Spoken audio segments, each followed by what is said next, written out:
Thank you, Anne. So can everybody hear me? Yes. Yeah? Okay. If you don't hear me, please interrupt, and I will try to repeat what I said, probably in a different way, but I will try to repeat it, okay? So we're going to talk about cognition today. And I don't know how many of you have any idea what cognition is, but cognition includes all those things like memory and thinking and all those. But we will get to that in a moment.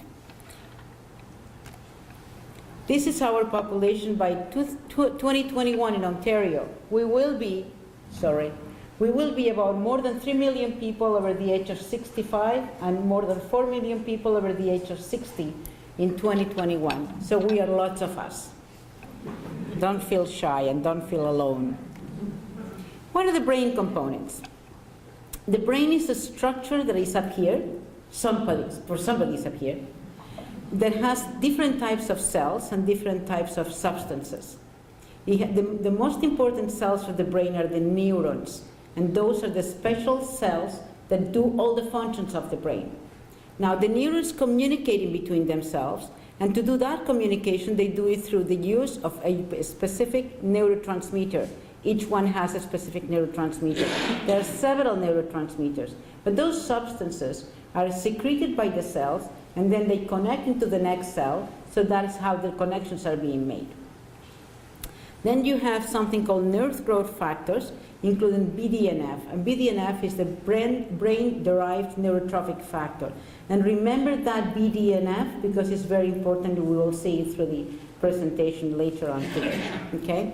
Other growth factors are IGF, etc., that also promote the remodeling of the brain if an injury occurs. Then you have blood vessels, and you have another types of cells like astrocytes and macrocytes and things like that are not the center of our talk today. So how does the brain work? The brain is a neuroplastic organ, and that's something I really want to hammer into your brains today. Because it used to be said that the brain, once you're born with a certain number of neurons and that's it, you don't get any more. That's not true. We now know that the brain that has X number of neurons, with time, you can, depending on how your life is, you can reproduce those neurons and increase the number of neurons in your brain. So perhaps some of the activities or some of the functions that your brain lost with time, it can be recovered. So that is extremely important. Now, it can be recovered to a certain point. It's not that you can recover 200% of what you had. You probably can recover maybe 80%, but that's fine. I prefer 80% than zero. The different parts of the brain involved in cognition do not work independently, and that's the other thing I want you to recognize and remember. They are linked through those links that we mentioned earlier, the neurotransmitters and the cells, and they link together and they are in relation to each other, either inhibiting or enhancing. But there is no specific area of the brain that works in one thing, period, and nothing else, at least in the cognitive point of view. So what happens with aging? With aging, some neurons die, and amyloid plaques and tangles appear in many persons, disrupting connections between neurons. And that's where we get the trouble. So what happens when connections are disrupted? That the cells don't communicate. If the cells don't communicate and I need one cell here and one cell there to do something, and this one is not communicating with that one, nothing happens. So what happens to cognitive changes with aging? What happens when we age? What cognitive changes do we find? Anybody can tell me any, besides reading them? Memory declines. There is a bit of memory decline, but the most important thing is delaying slowliness of every action you do. Everything you do is slowlier. So you can learn, but you learn slowlier. You can, everything is slowly. It's slowlier compared to a person age 30 or age 20. Can you hear me? Am I covering the, no? Okay. So, for many people, we have to realize that the cognitive changes start very early in life. They start around the age of 30, sometimes even earlier than that.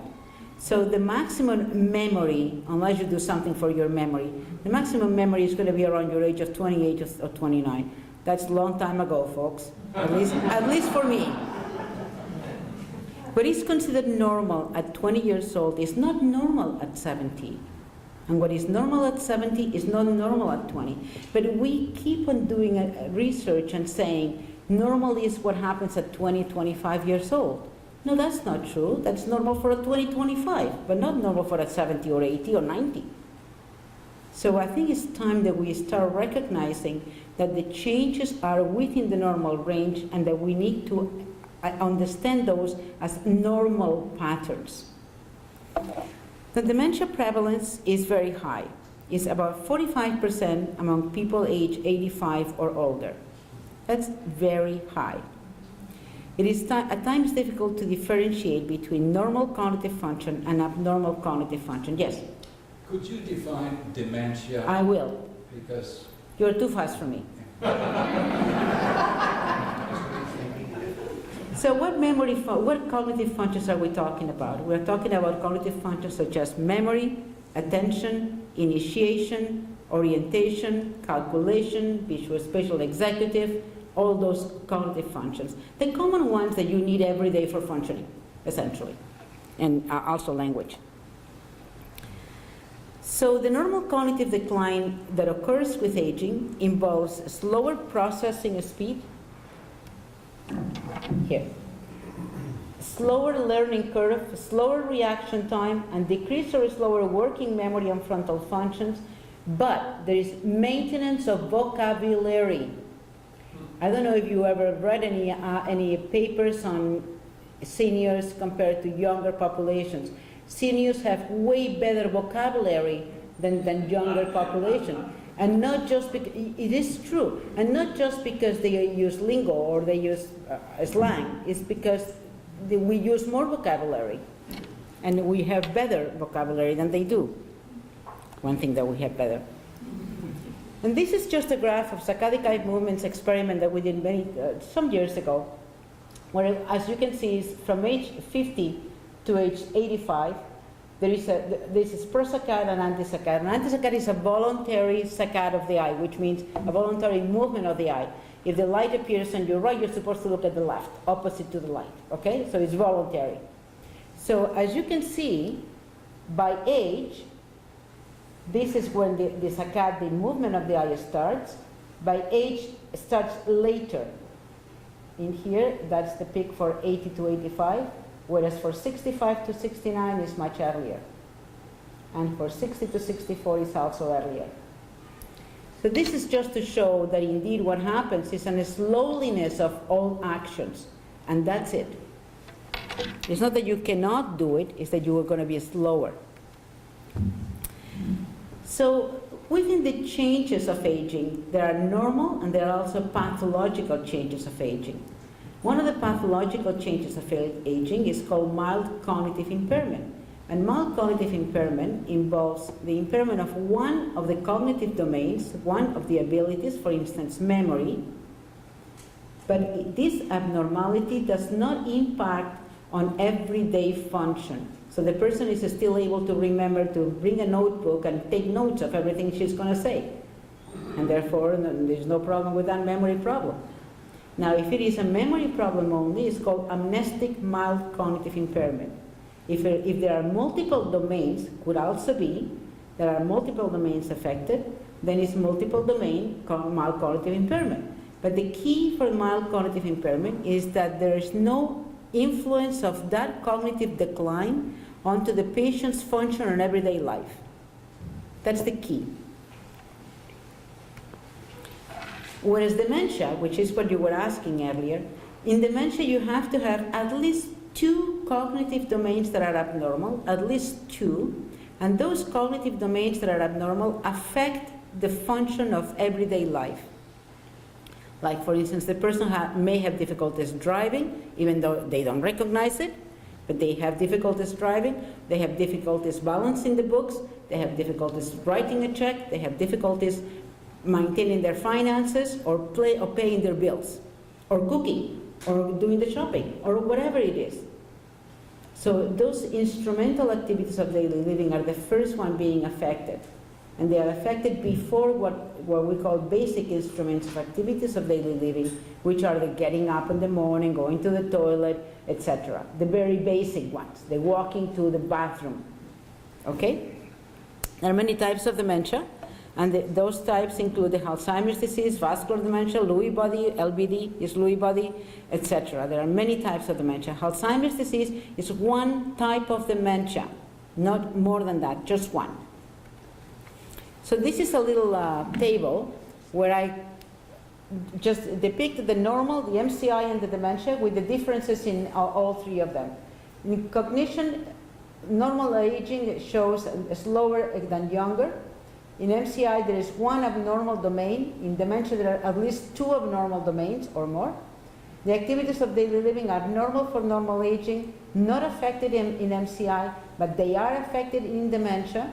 And the treatment is keep active, and depends on the type for dementia. The treatment will be also variable. Any questions so far? Yeah. So dementia is sort of, it's, you were saying earlier that 45% of 85-year-olds have dementia, right? On one of the slides. Yeah. So that's almost normal then at age 85, if 45% of the population. No, it's not normal. It's highly prevalent. Okay. Let me be picky here. If it was 50%, would it be normal? What? If it was 50%, would it be normal? No. Normal is what is normal, what is the norm for that population. That's what normal means. Right, but if 50% of the population is that way, then it becomes normal, right? Well, if you insist. It is not normal. It is not normal because it's pathological, because it can be treated. Okay. One thing is the statistical value of the norm, and something else is the pathological value of the norm. So no, it's not normal. Excuse Yes? me, but how do you quantify what you just said? So to quantify, what we use is different cognitive tests. So what we do is we get you in the office, and we get you a piece of paper and a pen and ask you questions. Actually, what we do is we administer different cognitive tests. We administer different cognitive tests. What would the tests involve? Memory, orientation, visuospatial, executive, language, whatever, calculation, attention. Is it in any way related to the questions in the driving test that one has to do? No. No. But it would be nice if it was, huh? Any more questions on this so far? No? Okay. So, this is our brain, and we want to keep it like that. We don't like it when it's too spring. We want to keep it this way and not this way. And this is the difference. This brain that is very atrophic is this brain, and this brain that is very fluffy is this brain that is normal. Okay, this is a healthy brain, this is an advanced Alzheimer's brain. The area that we want to emphasize here is the hippocampus, which is right in here, because that's the area that is involved in memory. There is another area also involved in memory. It's called the precuneus, and mostly the right precuneus, not the left. But for normally what we understand for where memory is accumulated and formed is in the hippocampus. So this is what happens in patients who develop Alzheimer's disease. What happens is that they have what we call APP, which is the amyloid precursor protein, APP. This is the extracellular fraction of the protein. This is the intracellular. And if you have something called alpha secretase, it cuts in the middle here, and you are fine. Now the problem is when you have something called a beta secretase or a gamma secretase that cut here and here respectively, and they leave this little amyloid beta fragment hanging around, those accumulate and accumulate onto the brain doing this. Yeah? So what you don't want is that gunk accumulating in your brain. Is that also called plaque or something?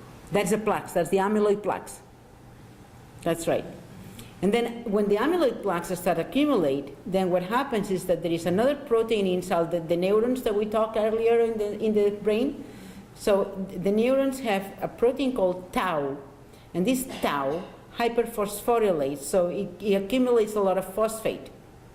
And then instead of maintaining the structure of the neuron, wrinkles the neuron and produces this.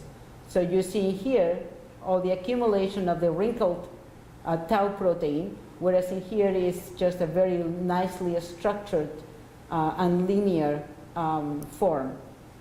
Okay? So in patients with Alzheimer's, we have both plaques that are beta amyloid and tau protein that is hyperphosphorylated and is inside the neurons. So this is what happens. In a normal brain and in a patient with Alzheimer's, you have the plaques that are outside of the neurons, and inside the neurons you have those structures that are tau hyperphosphorylated protein. So, can anybody give me a guesstimate of how many people among the normal population have beta amyloid on their brains? You can read it there. You're cheaters. A third of normal elderly people, cognitively normal elderly people, i.e. over 65, have amyloid in their brains. So those guys must be doing something that it doesn't cause the problem of dementia, right? Otherwise they will have dementia like everybody else. This is, PET scanner is something specific that we do not have in Kingston. We have to send our patients to Ottawa for that, but that's life. And PEEP is a marker. PEEP is a Pittsburgh compound B that binds to beta amyloid in the brain, attaches to it, and then is radiolabeled, and you can see it on the scanner. So this is the brain of somebody that is a normal control and doesn't have any beta amyloid in the brain. This, however, is also normal control, but has some beta amyloid in the brain, and you can see the yellow and red in here. And this is the PET scan of somebody that has Alzheimer's disease and very mild stage, and has quite a bit more of beta amyloid both in the frontal areas and in the occipital areas.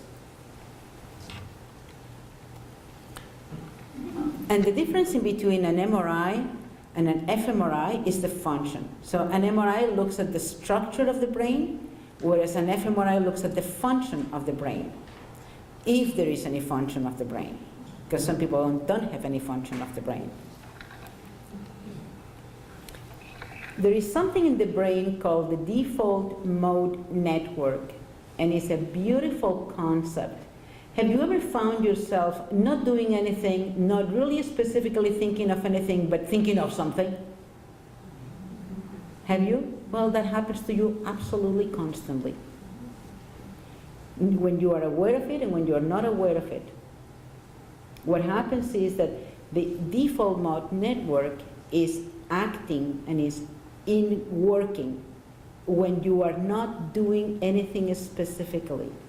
As soon as you have to shut that, put your attention to something so you can do that task, then the DMN, or default mode network, shuts off and then allows for the rest of the brain to activate to do the other function. And that's what I was saying earlier. Remember the connections in between the cells, and it really is extremely important to realize that no single area works in isolation. They all work in conjunction. So this is the DMN in a young person. This is the DMN in an old normal control, and this is the DMN on the Alzheimer's patient. So what is interesting here is to see that the areas that are in blue are the areas that get deactivated at task. So those are the DMN areas, okay? And so in a person in a young person, there is a very large area that gets deactivated at task. But in the normal older person, the area that gets deactivated is very minimal. And in the Alzheimer's patient, it's almost not even present. It's only present in the frontal area, but not posterior. So those are the changes that we really need to be aware of and just avoid them as much as we can. Please. Would that be, would that show when someone's meditating or? Oh, the people that meditate have incredible brains.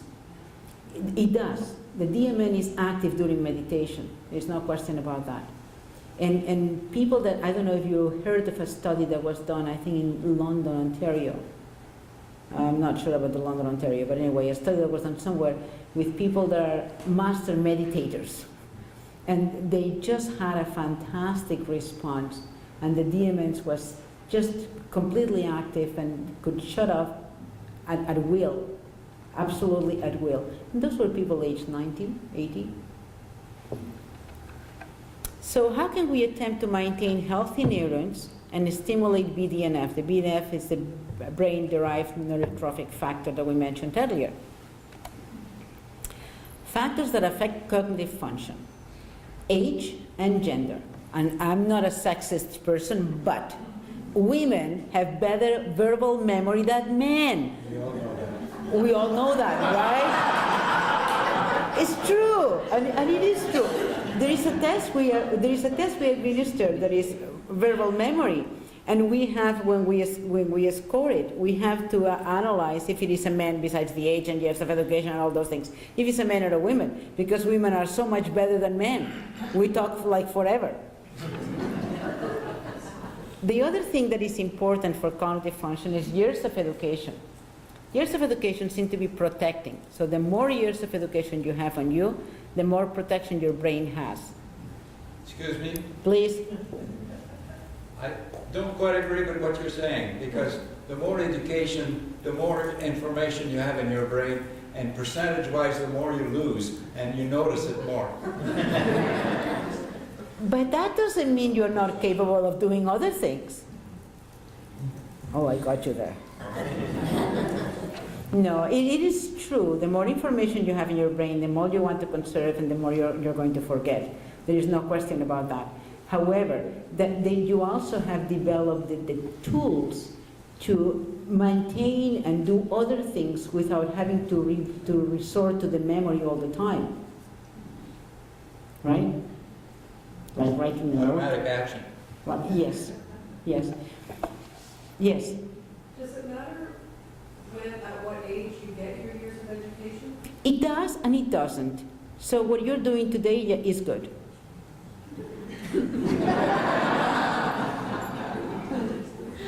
So it's not that everything is lost if you reach 20 and you only did high school or something like that. It is not true that everything lost. No. I know people who took a new instrument, for instance, and was able to revert to normal, having had memory problems all their lives. They never studied any further than high school, and at age, say, 70, pick up violin. And they were able to revert to normal. So education is extremely important, actually, and unfortunately our government doesn't know that. But anyway, it is important. And it doesn't matter what areas of education? It doesn't matter. You can be whatever, a violin player or an engineer or an astrophysicist. Yes? What about inheritance Oh. as far as affecting this? Oh. Those are the things you can modify. You cannot modify your genes. Right. So I'm starting by saying, what can you do to maintain your brain and to stimulate BDNF? Those are the things you can do.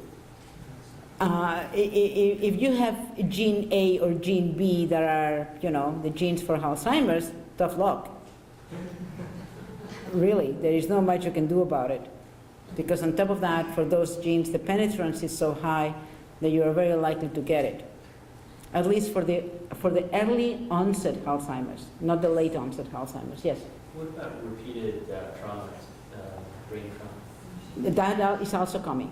Oh, So among the factors that are important are general health and the vascular status of the person. That's why it's not good to smoke. Nobody should smoke, because smoking wrecks your vessels, and then your vessels is what you have to go into your brain, and that's a problem. The other thing is physical exercise, intellectual activities, and socialization.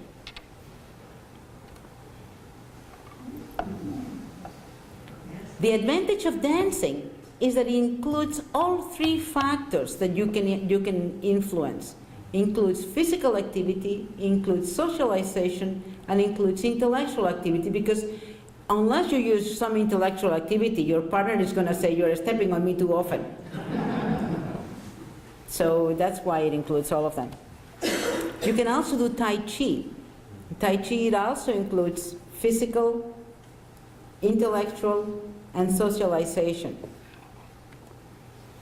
So anything is better than nothing. Let's go and analyze a little bit what happens with physical activity. It doesn't matter what you do. You can go swimming, aquafit, gardening, parachuting, snowgliding, or whatever you like to do. But do it. It doesn't have to be foxtrot. But if you do foxtrot, you are welcome. So there is a study that came out just some time ago where they look at the Fitness for the Aging Brain study, it's called. They look at older adults with subjective memory problems. So they were any of us, because we all say my memory is not as good as when I was 20. So they took those populations and they tailored physical activity according to what level they had accomplished up to then. So if they were athletes on the competition side or competition level, they increased a little bit that level of physical exercise. If they were totally sedentary people, they started by giving a little bit of physical exercise. So it was adapted to their previous state. And they gave them those exercises for 50 minutes, 3 times a week. And what they found, they randomized ourselves to placebo, so this is an RCT, and they found a significant memory improvement on the population that had physical exercise as activity at 6 months that maintained at 1 year. So it's long-standing. That's very important. Give me something that keeps my memory for 1 year. If you look at the development of dementia, for any particular age, say 85, if you have done physical activity at least 3 times a week is the top curve, and if you do less than 3 times a week is the bottom one. Say at age 85, the difference is fairly dramatic.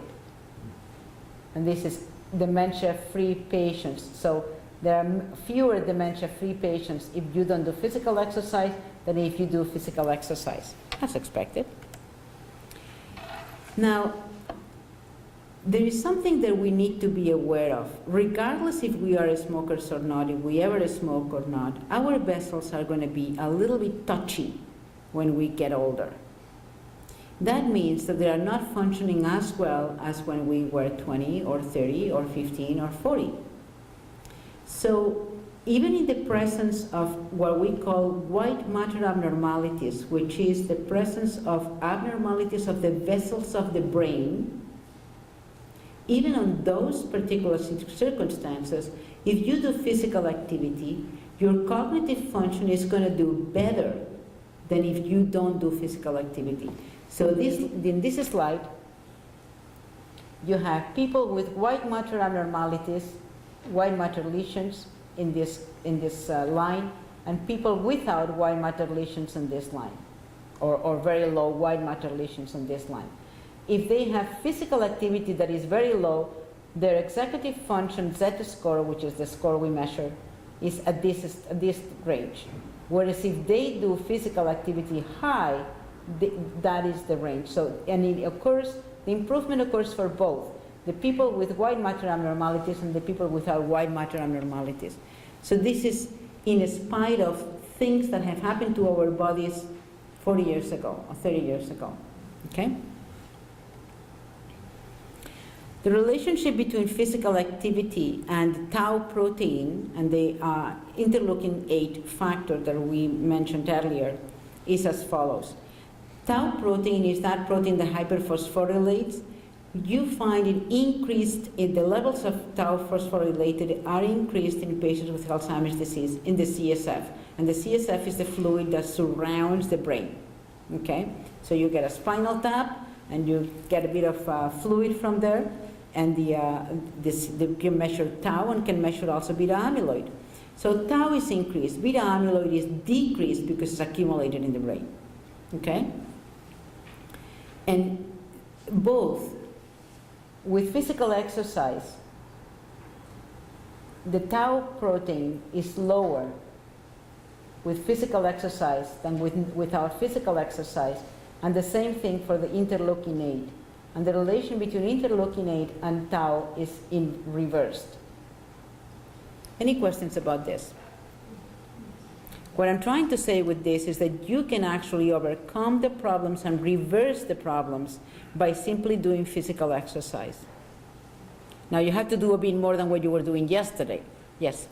Is the length of the period of physical exercise important? The test showed 3 periods of 50 minutes. Would 6 periods of 25 minutes do the same thing? We don't know. There is actually a lot of interest on the studies of that kind, and we are now doing a study where what we did was to have combined the intellectual stimulation and the physical exercise. So we got the people to do the physical exercise, and right after, immediately after, we put on the intellectual stimulation. And we don't know the results yet, but all those questions are being questioned. Exercise affects not only the function of the brain, but also the structure of the brain.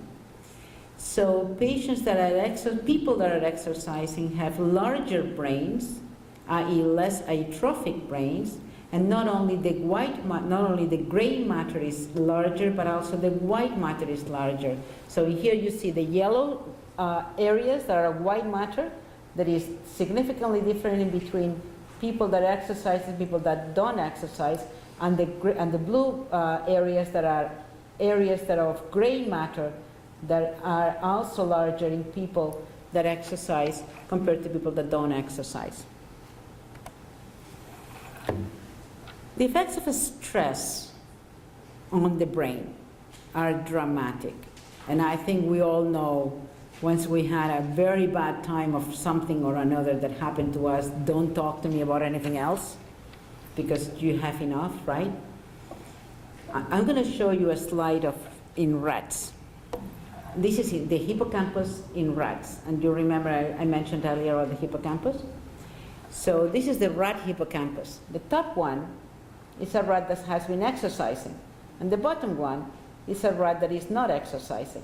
The hippocampus is the area of the brain that forms memories. Remember?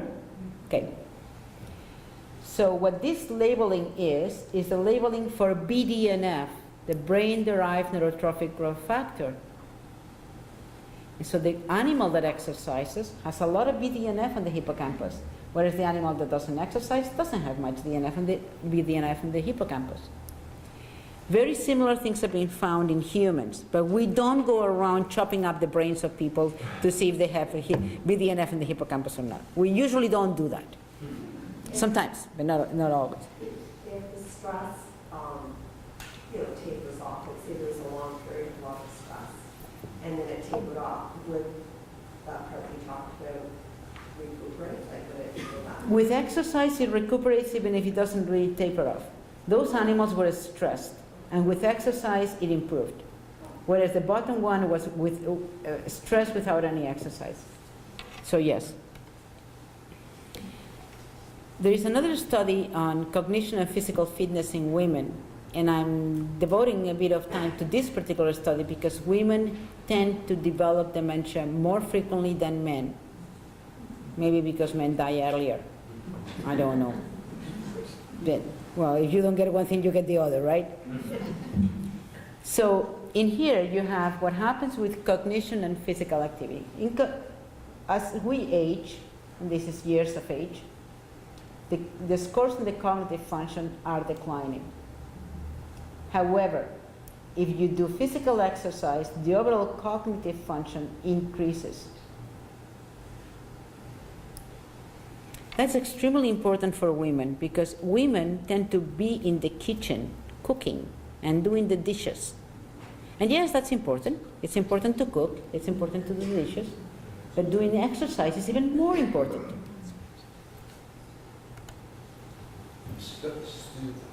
Sorry, but which generation are you talking about?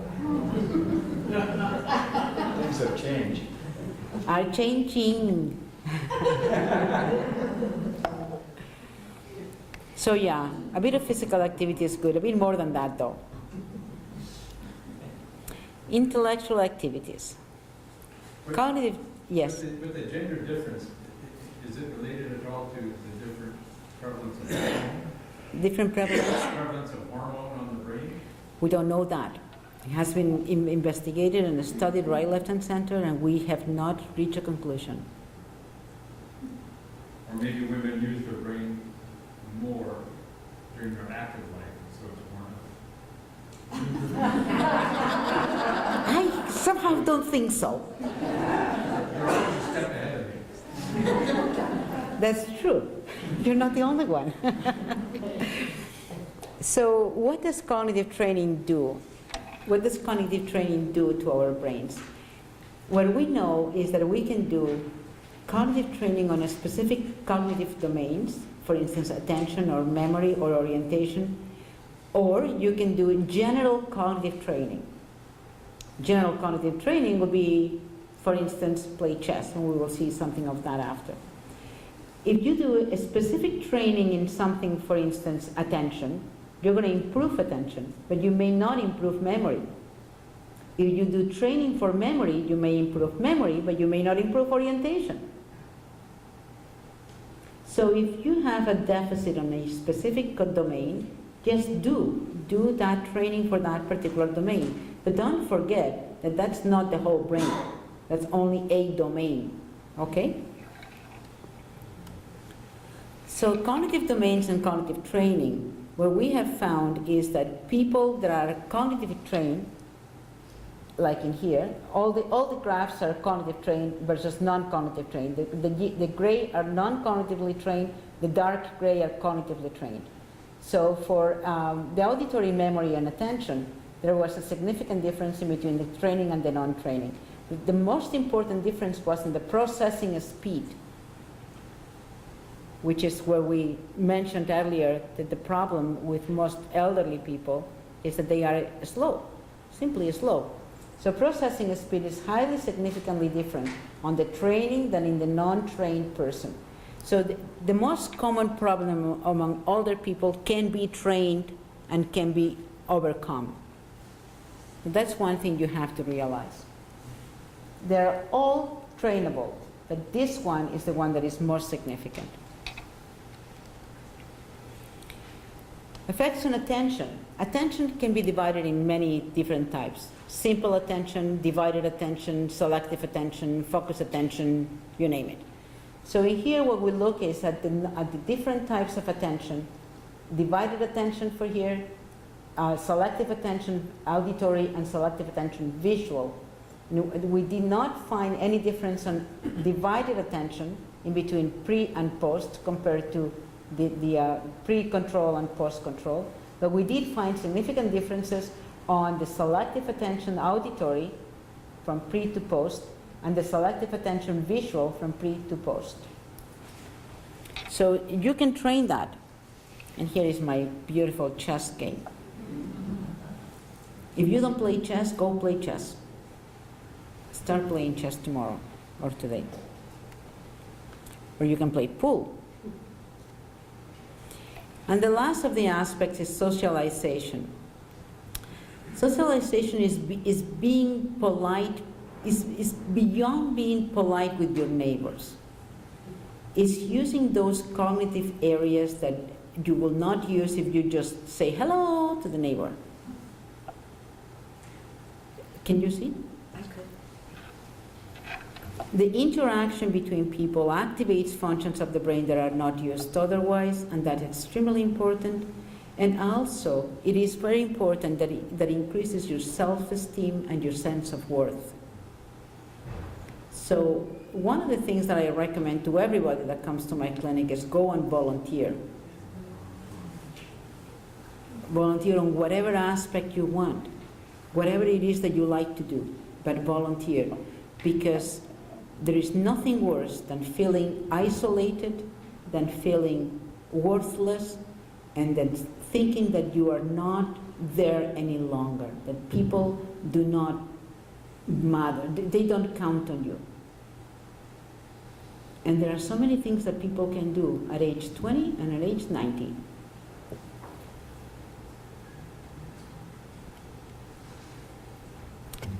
We are a social species. Whenever you are and wherever you are, it is important to find that little niche that helps you maintain the self-esteem and the sense of you. Volunteer as a friendly visitor, as a driver, preparing meals, singing at the nursing homes, join the Seniors Association, do whatever it is you want to do, but do it. And dancing. So the advantage of dancing is that you do have to use all three activities. The physical activity, if you are dancers, you know it because you get tired after. You have to use the intellectual activity because you have to remember the steps minimally, maybe not all, but minimally. And also because it's socialization. It involves doing it with people. You can dance on your own. I'm not saying no, but most people dance with others. And that in one act, you do include all three aspects that are very important. And the bottom slide here, I just wanted to show you, this is Sardanas. This is the Cathedral Square in Barcelona, where I am from. The cathedral is right there. So people meet on Sundays at 12 o'clock, noontime, and they start dancing Sardanas in the Cathedral Square. If you ever go to Barcelona, make sure you're there on a Sunday and go to watch the Sardanas dancing, because you can find people that are, you look at them and you think, but this person cannot stand. How can they dance? And they go, get up and dance. And that's what happens. So other factors that also affect cognition, I'm going to go quickly through those. There are somatic factors that affect cognition. Among them, long-term factors such as blood pressure, head trauma, years of glucose control and cholesterol, excessive alcohol, smoking, depression, and vitamin and nutrients. So just a question. When you say years of glucose control, is that poor glucose control? Or, so is it somebody who, for example, hasn't controlled their diabetes? People with diabetes. Or is it just people with diabetes, whether or not? People with diabetes that don't have good control of the Okay, so of the if they have sugars. good control of diabetes, then they're okay. but- They are close to normal. Perfect. Yes. Your reference to vitamins, not enough or too much? Some vitamins is too much and don't do anything other than emptying your pocket. Others that are not enough. And we can go through that very quickly too. And the role of B12? Then we are going to go through that. Yes, I think maybe nutrition is very important. absolutely. Absolutely. Absolutely. Absolutely. No question. Not only that, but for instance, the omega-3s, the very well-known omega-3s, there are pills of omega-3s and there are omega-3s in food. Okay, if you eat fish, you get the omega-3. But if you take pills, that omega-3 doesn't do anything for you. The source. The source is extremely important. So if you can find a natural source for what it is that you need, that your body needs, that's what you need to do. So in hypertension is well known to affect the development of dementia in later age. So if you are hypertensive and you are 40, you are very likely to develop dementia when you are 60 or 70 or 80. So the relative risk of developing dementia in a person who has hypertension in middle age is 1.6. and it's significant. Any questions? No? Head trauma. Please avoid that. Other issues are diabetes and cholesterol. If you are diabetic, you have to control your blood sugar. And you have to control it because sugar is the only nutrient of the brain. Now imagine that your brain now has 20 million molecules of sugar, and then in 2 minutes after, no sugar whatsoever. That poor brain is going to go like a yo-yo. So reduce your weight through exercise. Reduce your sugars, control your diabetes. Can you just mention a little bit more about depression here? We are going there. Depression is a disease, and depression is very often confused with dementia. Depression affects memory, and that's what people are not aware of. Like PTSD. PTSD also affects memory. But it's in the long term, not in the very short term. So if you are depressed, or you know of somebody that is depressed, seek help. Because it's not going to be there forever, not doing anything to your brain. It's going to affect your brain in the long run. And vitamins, check your vitamin B12, somebody was mentioning, you were mentioning.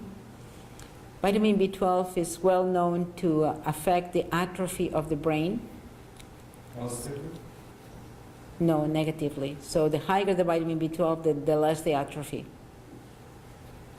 I've read articles that says you can take too much B12. No, There's a limit, isn't there? no, there is no actually. B12 accumulates, that is correct, but there is no effects of accumulated B12. As there is no effects of accumulated folic acid. Yeah. Daily dosage? Yeah. Like there are people that take 1,000 micrograms of vitamin B12 every day, and they are fine. Are there natural sources? Their natural sources for B12 is meat, fish, and animal protein. And for all the vegans and all the vegetarians, that's a problem. Not only that, but most people, as we age, we don't like to spend 5 minutes chewing a piece of steak. Yes? Folic acid is also affecting memory and cognition. However, Canada is one of the few countries in the world that has folic acid fortification of all grain products available. So unless you are celiac or you have another disease that you cannot eat any grain products, you have folic acid coming out of your ears.